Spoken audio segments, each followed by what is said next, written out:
I rise today in opposition to Senate Bill 1171.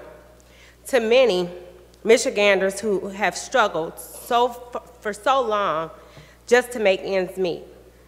Many of them are forced to work 2 and 3 jobs to simply feed their families. I say simply, and it's simple for us, but not simple for someone making minimum wage in this great state.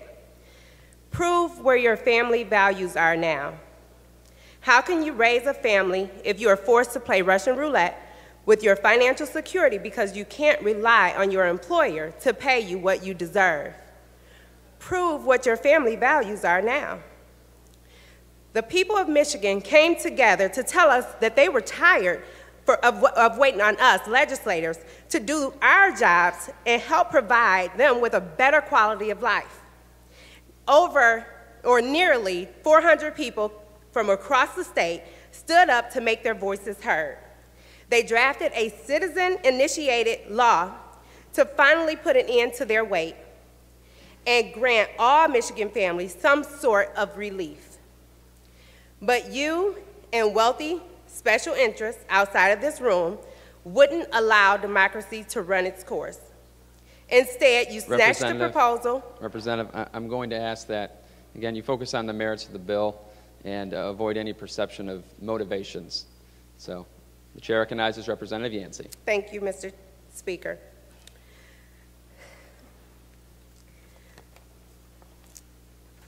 I'll move along because the next couple of lines talk about that as well.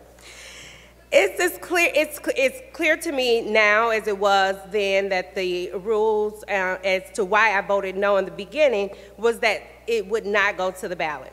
The majority has decided to play partisan games while the livelihoods of millions of Michiganders remain uncertain. This bill completely robs the people of Michigan of everyday benefits the original ballot would have given. Under this bill, hardworking Michigan families would now have to wait 11 years for their minimum wage to rise to $12 an hour.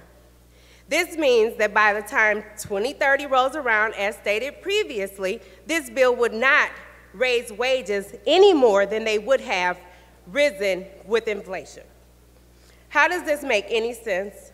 What do we tell the 400,000 people that work tirelessly to support this ballot proposal? Do we tell them that they're better off now than they were before the ballot initiative? Or are they worse off with this bill? Are we leaving them worse off with this bill? Or as the majority might put it, we will leave corporations better off. Because that's exactly what the bill says to them. This is a disgrace to our democracy, and lying to the people of Michigan in order to rig the rules in favor of corporate profits is absolutely repulsive.